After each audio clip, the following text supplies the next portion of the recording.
Hari ini adalah jadwal pengambilan vaksin COVID-19 untuk anggota Kepolisian Republik Indonesia.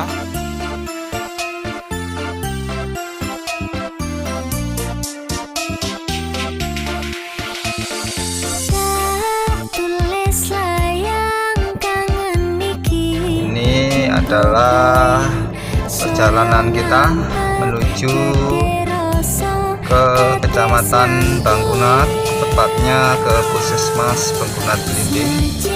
Jadi dalam distribusi vaksin dari kabupaten ke puskesmas itu dikawal langsung oleh kepolisian untuk memastikan bahwa vaksin yang akan diberikan itu tepat sasaran. Jadi perlu Bapak Ibu semua ketahui ya, dalam pemberian vaksin itu ada empat tahapan. Yang pertama itu sasarannya adalah petugas memberi pelayanan kesehatan. Jadi yang terdiri dari tenaga kesehatan, tenaga penunjang pelayanan kesehatan, atau mahasiswa praktek kedokteran yang sedang berdinas di fasilitas pelayanan kesehatan ya. Terus sasaran yang kedua itu petugas pelayanan publik. Jadi petugas pelayanan publik itu terdiri dari Polri, TNI, petugas bandara, terminal, pokoknya semua petugas yang dia berhubungan langsung dalam pelayanan publik itu masuk ke dalam tahap 2. Dan kelompok usia lebih dari atau sama dengan 60 tahun. Jadi pada sasaran tahap 1 dan tahap 2 itu ring pemberiannya itu di bulan Januari sampai April tahun 2021. Nah, selanjutnya tahap 3. Tahap 3 itu sasarannya adalah masyarakat, kelompok masyarakat yang rentan baik secara sosial, geospasial maupun secara ekonomi. Tahap yang keempat yaitu sasarannya adalah masyarakat atau pelaku ekonomi lainnya ya, dengan pendekatan klaster sesuai dengan ketersediaan vaksin. Pelaksanaan pada tahap 3 dan 4 itu akan dilaksanakan tahun depan. Ini adalah bulan Januari sampai bulan April tahun 2022. Banyak masyarakat yang sering bertanya, kenapa kok harus vaksin gitu kan. Jadi begini Bapak Ibu semua, wabah COVID-19 itu akan berakhir apabila semua masyarakat atau semua manusia di bumi ini itu sudah terbentuk kekebalan tubuh. Nah, kekebalan tubuh itu bisa terbentuk dengan cara apa? Yang pertama, herd immunity. Herd immunity itu syaratnya adalah semua manusia di bumi ini tuh terpapar COVID dulu, terinfeksi COVID dulu. Baru manusia itu semuanya kebal, sehingga virus COVID-19 akan terus ditekan angkanya sampai ke titik 0.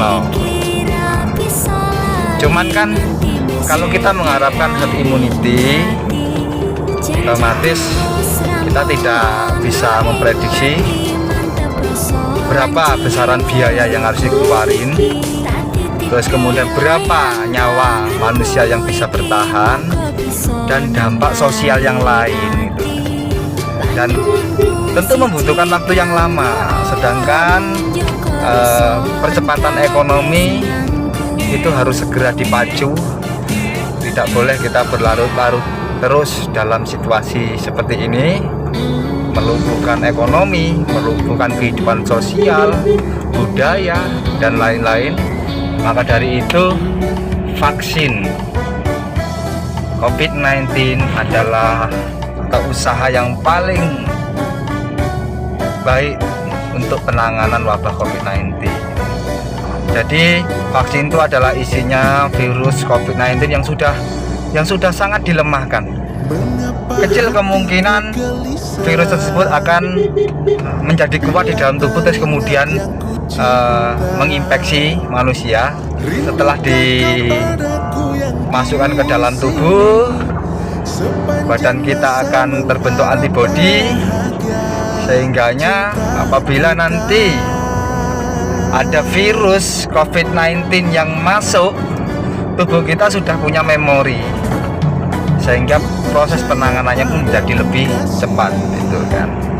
Nah, itulah manfaat dari pemberian vaksin. Bapak Ibu semua, saya sudah divaksin 2 kali. Alhamdulillah tidak ada saya mengalami suatu hal-hal yang tidak menyenangkan secara fisik. Alhamdulillah sehat-sehat saja.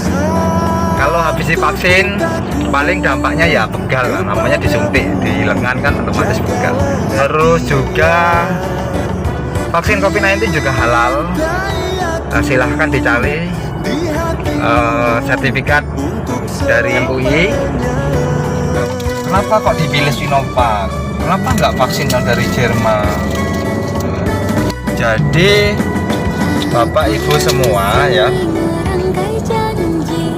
pemerintah memilih vaksin Sinovac itu berdasarkan kajian pertimbangan yang memang sudah menurut saya sudah sangat tepat, karena vaksin itu tidak bisa bertahan dalam suhu ruangan. Vaksin itu harus berada dalam suhu yang dingin. Sementara sarana dan prasarana yang ada di fasilitas pelayanan kesehatan yang ada di Indonesia itu rata-rata kulkasnya itu, kulkas pendinginnya itu berada di suhu 2-8 derajat Celcius. Nah, ada 2 vaksin COVID-19 yang bisa bertahan di suhu tersebut, yaitu vaksin Sinovac dan ada satu lagi vaksin yang dari Cina juga, itu vaksin yang bisa bertahan di suhu 2-8 derajat Celcius. Nah, kenapa nggak dipilih vaksin Jerman? Nah, karena vaksin Pfizer itu dia bisa bertahan kalau dia berada di suhu, kalau nggak salah itu minus 70 derajat Celcius. Nah, kalau kita memilih vaksin Pfizer, otomatis pemerintah harus mengeluarkan dana yang besar untuk pengadaan kulkas yang bisa menunjang suhu minus 70 derajat Celcius. Nah, kalau kita memilih Sinovac, kita tidak perlu lagi pengadaan kulkas vaksin, kan? Jadi tidak menyerap anggaran yang terlalu banyak.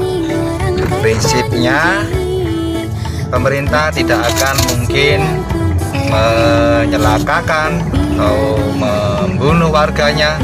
Pemerintah pasti akan tetap melakukan yang terbaik untuk masyarakatnya sesuai dengan kemampuan dari pemerintah Republik Indonesia.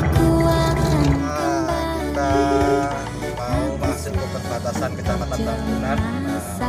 Kita sudah memasuki Kecamatan Tambunan. Inilah kondisi Kecamatan Tambunan. Yang ini adalah jalan lintas Barat Sumatera.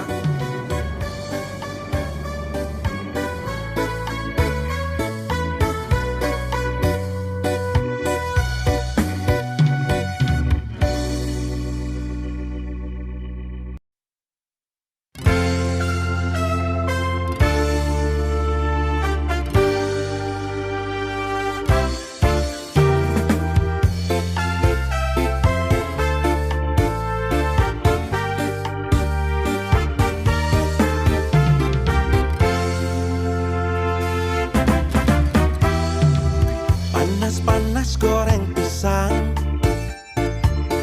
Suhunya sudah masuk ring 2-8 derajat. Jadi sudah suhu yang sangat standar untuk vaksin Sinovac. Jakarta, gadis manis senyum-senyum, tawarkan nasi bungkus daun pisang. Sama-sama makan malam-malam di ubun-ubun Terus Jakarta. ini ada UPS. Jadi kalau mati lampu kita masih ada cas ya. Jadi setelah mati lampu langsung cepat dihidupin genset kan. Jadi kulkas ini 24 jam hidup terus. Ini ada Stapol. Nah, Stapol ini dia daya inputnya itu 70 volt ampere. Jadi kalau tegangan spanning listrik spanning tegangan 70 dia masih keangkat. Pokoknya secara teknis kulkas vaksin ini sudah sangat standar ya. Lagu cinta